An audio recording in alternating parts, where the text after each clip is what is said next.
Hello everyone, welcome to the Ryan LFC YouTube channel. It's time for preview for the Arsenal game. I was supposed to do it yesterday, but I've moved it a day because I've been flying, and of course I have Mr. Jams or Hello, the mate. best Arsenal. You're going to have a lot to talk about this COVID. Yeah, mate, big COVID match, isn't it? It is. It is very interesting. I saw these rumours on Twitter that Liverpool had the whole squad out, and we had a proper situation, and they found out false positives. And I'm like, I don't know much about false positives, but all I know is it's very, very rare. But I've seen I've seen teams have it. United had it in January last year, and I've seen with rugby as well. But what is your whole? Before we start the whole preview, what's your thoughts on this whole postponement? I don't know, really. To be fair, again, I wasn't too sure about it. I obviously heard about this whole false positive thing. Again, I don't know if it's like a tactical thing. I wouldn't say it is for now, innit? But obviously, a lot of people will probably be thinking like that. I don't really know much about it, and it's just a bit of a weird situation. But yeah, I mean, we don't have a massive squad as well at the moment as well, so it's a bit of an interesting one. It should be weird to see the teams that we both bring out, to be honest, because I think they're both going to be quite weakened teams. I know, and the thing is, for me, I 100% understand what Arsenal fans are concerned, because the game's been postponed, and because the game's been postponed, it's means that you've now got to play more games in a short amount of time. You've got us, then Tottenham, then us again, and then you've got Burnley 2 days later. I don't like how these leagues just keep pushing, things too close. I mean, the thing with Liverpool, if we're going to have the same, but for me, obviously, I don't think Liverpool cheated. I just think what needs to happen now is I think they need to get an independent person who comes in and does the tests properly. Don't let it be up to the clubs themselves. Yeah, no, it's just a bit of an odd one. Again, I don't really know what I think about it, to be fair. But yeah, I can't really see why it'd be much of a deliberate thing, because there's not much purpose of it, having it moved. We're still pretty much gonna have all the same players available, because again, obviously the Africa Cup of Nations is still going on as well. So yeah, I don't know. The thing I love to see is some Arsenal fans, exceptionally AFTV, were claiming that Liverpool are postponing the game till Mane and Salah are back. Mane and Salah have just played their first match week, the first match day of the AFCON, and they're not going to be there for the Arsenal game. And and that's the concern for you as well, is AFCON's, I think, probably out of all the teams, hit us both really hard. We've got no forward line, we've got no midfield.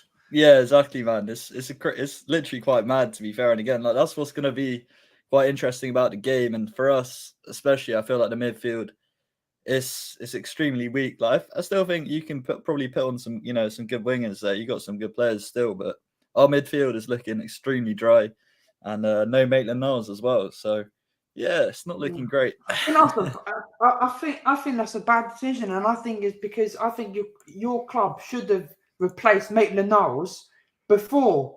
Because the thing is, they've done it so late now. You're gonna play Tottenham and us with no midfield. I don't even know. The thing is, you've got no Xhaka as well. So who are you going to play? Literally, the only option we have is Lokonga and Patino. I don't see anyone else. I even saw someone mention the fact that Kolasinac was considered to play in the midfield, and it's a pretty horrible situation. Imagine you play us with Kolasinac as CDM. That's going to be a field day for. It's going to be wrong. So yeah, man, exactly, bro. And midfield, I feel like such an important position just to have any sort of control in a game. And I just don't know what we're gonna do, man. And again, like you said, we got Tottenham coming up as well.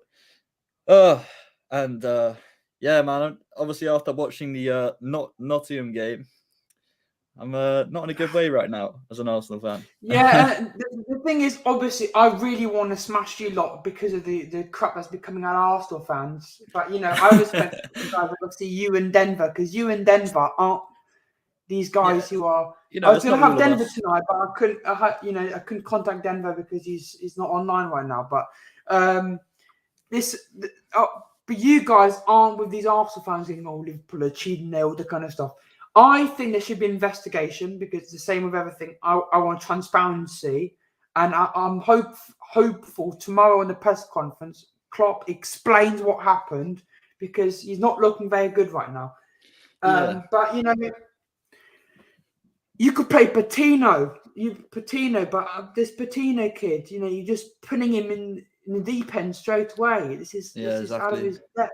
I don't mean that, like with him, I feel like he is going to be a really good player in the future, but to shove him in like this now, it's really not the best way to integrate someone into the team. So, yeah, man, he's got some big boots to fill, and I don't know if he's going to be able to do it, but we'll see. I still think he's a really good player, but especially throwing him in with Lokonga, who's also not played like a massive amount of games at all for us, and when he has, there's been a fair few mistakes. So, yeah, I feel like if he was going to come in, I'd rather him alongside like a Partey, to gain a bit of experience and have that like solid midfielder next to him. But they're two midfielders that haven't played too much again, especially in the Premier League at like the top level.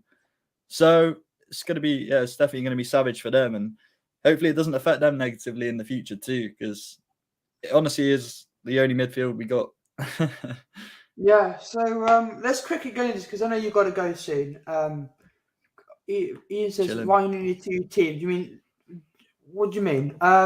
So let's do a predicted lineup. Also, Liverpool. I think he's going to stick with Queeving Keller, our backup keeper, just because this guy doesn't get to play at all, and I think Klopp wants to go. This is your competition. You stay in. Alisson will do everything else. You do because he's done very good. He saved 2 penalties versus Leicester. Yeah. I think he's pretty solid myself. I think he's all right. He's done very good. He was a bit at fault for a few goals in the Leicester game, but backup keepers aren't the best. So I think we'll play Trent right back, Canate, Van Dijk, because I think we'll take this very seriously because it is a semi-final, and we've got Brentford. So I think up against Brentford we can afford to rest a few. Van Dijk, Canate, or Matip, Simicast left back. Midfield, I'm going to go Fabinho, Oxlade-Chamberlain, and Curtis Jones. And up front, I'm going to go Jota, Minamino. Trent should be available, I think. But if not, do you know what? I'm going to go Nico Williams right back. I'll go Nico Williams right back. I'm going to go centre back for what I said. Midfield, Fabinho, Oxlade-Chamberlain and Curtis Jones, and midfield. I'm going to go Henderson inside, or Milner, or Curtis. Any of them. Fun thing, I'm going to go. If they're available, I'm going to go Roberto Firmino, Minamino, Jota, because that's the only fun thing we've got. We've got Oxlade. No, we've got Origi, but that's my team. So still not for you. This is a question now for Arsenal. Who's going to play? Do you think? It's a savage one, to be fair. So in goal, it's even a 50-50 there. Again, it's a semi-final, so I don't know if it'd be Leno or Ramsdale. To be honest, I'd rather Ramsdale for this game. Like to be completely honest, I don't even know if Tomiyasu is going to be back. To be honest, as well. So right back's going to be a problem. I don't really want to see Cedric Suarez playing there because I don't think he's very good. So yeah, I don't know. Obviously Tomiyasu, but if not, then I guess we'd have to play Cedric because at centre back. I mean, Ben White played right back before as well, so maybe even that's better. But I'd rather him centre back with Gabriel, who I think is still there. Again, like our team's a bit of a mess right now. Tierney, hopefully left back. Again, like everyone's a hopeful thing right now. I don't even know who's going to be there. Midfield wise, the only option is the Conga and Patino. I don't even want that really, but there's no other options, bro. You just said that's going to be an awful game. Exactly, man. I love the guy, but it's not going to work, that man. And again, against your midfield, you still got a solid midfield. So, God, I'm very nervous about that part of the pitch. But then hopefully our front line can do some bits. Odegaard, Saka. Don't know about Smith Rowe as well. I thought he was all right, but he wasn't even on the bench in the last one. So I'm not sure if he's still having problems with an injury. But I'd like him there. And or Martinelli, to be fair, to be honest. I still think that'd be fine. And then Lacazette through the middle. So I think he links them up really well, Lacazette. So yeah, that's probably the lineup that I'll go for. But yeah, man, it's looking a bit interesting. I don't know exactly who we're going to have. And again, we're going to get clapped in the midfield. Here's a suggestion. I don't know if it'd work. Here's a suggestion. I don't know if it'll work. Have you thought about playing 4-2-3-1, playing Smith Rowe through the middle and putting Odegaard as the central mid? Yeah, but I don't think that'd be too bad, to be honest. Because Odegaard, he can help a bit with the defending. Like quite often as well, when we've seen him play this season, he was kind of dropping back and getting involved a bit, although he gave away a pen and some other bad fouls. But honestly, it might be the better option. Yeah, I agree. Maybe Smith Rowe should be like a cam, and then we can still have Saka and Martinelli out wide. And then Odegaard can drop in. These games for you, especially not for us, because we're playing Brentford, is the fact that if you do play your strongest team available, what the hell happens if, let's say, you're right, there's a huge incident. Let's just say there's been two players clash each other quite badly, and then you've got like one of your best players out for the North London derby. That wouldn't be good. So I think we might want to. But the thing is, I would risk putting Odegaard there because Patino, it's risky, and Kolasinac, I think that is you would get like you're giving us the win. Yeah. It's a mess. It is a bit of a mess, and like you said, if anyone gets injured, it's going to be a horrible situation because obviously, even though it's obviously it's a North London derby and that's massive as it is, but it's also really for that top four battle as well. If I'm honest with you, because we're both on relatively similar points, and whoever wins this game will just put them. If someone does get the 3 points, they'll put them nicely ahead of the other.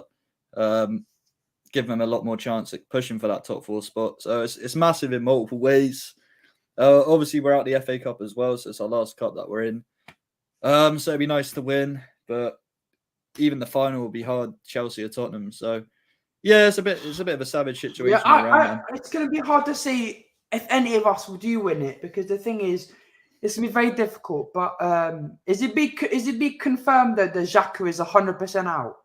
Yeah, he got tested positive for COVID. I'm not even sure if he'll be around for the North London derby as well. So oh god, that's gonna be my god. Yeah, mate, it's such a peak situation. Like, but that's why I think maybe not the Arsenal game, and maybe Tottenham experiment with Odegaard there because you cannot. The thing is, midfield. You saw Liverpool against Chelsea, Liverpool against Tottenham. How you got impacted by COVID. And the midfield, and you saw the midfield battle is the core.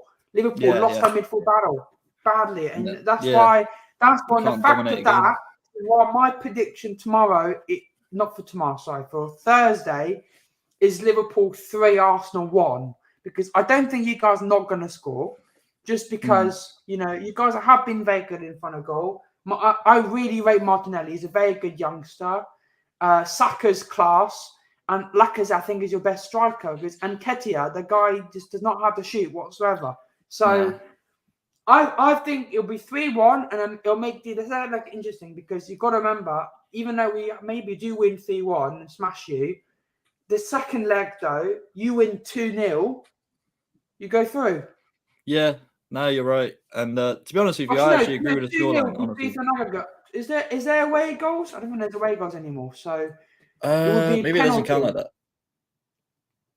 Yeah, I don't know. Yeah, maybe it just goes straight to pens then. Yeah, it make it really hard. It would make it really hard if we won 3-1. But I think it made the second leg even more interesting. But if it was the first leg, you guys were at the Emirates first. Originally, before the postponement, I was going 2-2 for the first leg.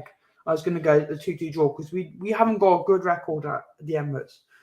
Yeah, and that's the thing. Like, we have a terrible record at Anfield. Like, I think it's like I can't remember the last time we gone there and haven't conceded at least 3 goals. It might even be 4, but you often concede at least 3 or 4 goals every time at Anfield. And I think even without Salah and Mane, I still think you'll be able to get that. Again, massively due to the midfield, which I just can't see us winning that battle at all. And again, we just got no options there anyway. So it's I mean, you need to sign a midfielder on loan or something. You need to get something. Yeah, desperately. And we're looking at a few, but again, it feels like the business is always really slow. And letting Ainsley Maitland-Niles go was, I think, a stupid decision. Although I think it's good for him as a player. We actually need him right now, massively. So yeah. Yeah, and obviously, guys, watch along will be on Thursday. Thank you again, Jamzor. I'm going to get Jamzor and Denver on for second leg. Maybe try and get them for a post-match if they're free. If not, it's, they're non-delusional Arsenal fans. And you're doing a watch along tonight, aren't you, Jamzor? Yeah. Just a few What minutes, watch along are you probably, doing so people can know what to Southampton versus Brentford. Going to be doing that watch along. Yeah, it kicks off in about 20 minutes. Because if Brentford get read or something on injury, that might help Liverpool because we play them on Sunday. Yeah. But yeah, it should be an interesting match, to be fair. But yeah, man. And so should obviously the Arsenal-Liverpool game. But, may the best team win on Thursday then. Yeah, mate. Yeah, 100%. All right. But I'm not massively optimistic. And thank you guys for watching. Subscribe, leave a like. And as always, we'll see you next time with Ryan. Cheers, guys.